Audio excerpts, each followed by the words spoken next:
Assalamualaikum warahmatullahi wabarakatuh dan selamat pagi semuanya. Baiklah, pada hari ini kita akan melanjutkan materi mengenai transformasi geometri pada submateri rotasi. Nah, coba perhatikan kedua benda tersebut, yaitu jam dinding dan juga kincir angin. Pasti kalian semua sudah tahu ya, jam dinding dan juga kincir angin. Nah, sekarang, bagaimanakah menurut kalian pergerakan jarum jamnya dan juga bagaimanakah pergerakan kincir anginnya?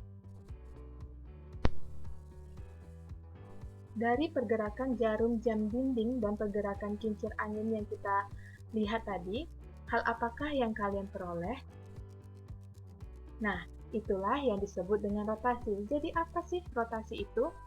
Rotasi atau perputaran adalah transformasi yang memindahkan suatu titik ke titik lain dengan perputaran terhadap titik pusat tertentu.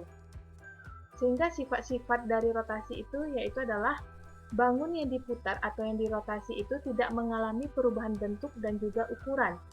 Dan bangun yang diputar atau dirotasi mengalami perubahan posisi. Selanjutnya yaitu adalah rumus jika suatu titik itu dirotasikan dengan acuan titik pusat. Misalkan terdapat titik P ya, X, Y dirotasikan terhadap titik pusatnya 0,0 sebesar sudutnya berapa misalnya, maka menghasilkan bayangannya yaitu P absen. Yang harus kita pahami bahwa terdapat dua arah perputaran, yaitu pertama arah positif, maksudnya itu adalah arahnya itu berlawanan dengan arah jarum jam. Contohnya seperti positif 90 derajat, positif 180 derajat, dan juga positif 270 derajat. Kemudian yang kedua yaitu adalah arah negatif, yaitu adalah searah dengan arah jarum jam, seperti negatif 90 derajat, negatif 180 derajat, dan juga negatif 270 derajat. Nah, sebenarnya rumus untuk jika dirotasikan sesar sudutnya positif 90 derajat itu sama dengan negatif 270 derajat, yaitu min y, x, dan juga untuk negatif 90 derajat dan juga positif 270 derajat itu juga sama, yaitu bayangan titiknya y, min x. Sehingga notasinya itu seperti ini. P, x, y terhadap titik pusat sebesar alfa, pastinya alfanya ada derajatnya ya, berapa, menghasilkan P absen sesuai dengan rumusnya. Selanjutnya, yaitu terdapat juga rumus jika suatu titik itu dirotasikan dengan acuan titik, misalnya titik S, P, Q.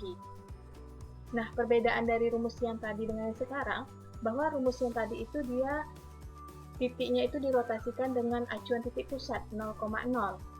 Seperti itu. Kalau ini, dia itu dirotasikan dengan acuan titik, misalnya titik S, P, Q. Baiklah, agar lebih memahaminya, marilah kita lihat contoh soal yang pertama ini, yaitu contoh soal yang pertama, titik P 30,10 itu dirotasikan terhadap titik 0,0 sejauh 90 derajat berlawanan arah putaran jam. Bayangan titik P, maka bayangan titik P-nya adalah berapa ya? Dah, kita ketahui bahwa titiknya itu P-nya itu sebesar 30,10. Nah, dirotasikan terhadap titik 0,0 sejauh 90 derajat berlawanan arah putaran jam.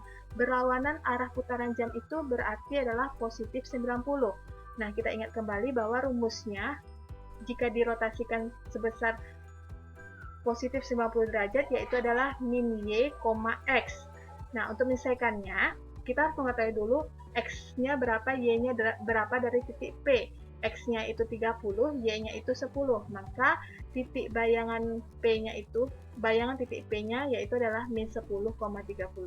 Jadi bayangan titik P adalah min 10,30. Nah, coba kita gambarkan ya.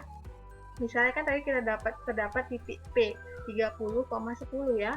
Kemudian kita rotasikan titik tersebut 0,0 sejauh 90 derajat berlawanan arah putaran jam. Kita coba lihat bahwa terdapatlah bayangan titik P-nya itu adalah di min 10,30.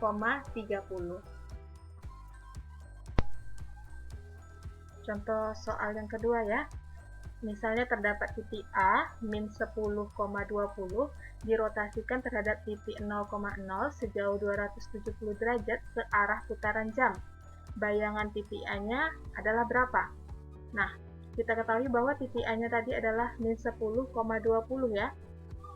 Dirotasikan terhadap titik 0,0 sejauh 270 searah putaran jam. Searah putaran jam itu berarti dia negatif 270 ya. Maka berapakah bayangan titik A-nya? Kita lihat, bila dia dirotasikan sebesar negatif 270 derajat, maka bayangannya yaitu adalah min G, X. Nah, untuk menyelesaikannya kita harus mengetahui dulu ya. Tadi kita harus mengetahui dulu X-nya berapa, Y-nya berapa dari titik A. Maka X-nya itu min 10, Y-nya itu 20.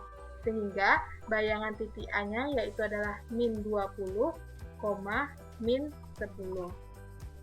Jadi, bayangan titik A-nya yaitu adalah min 20,10.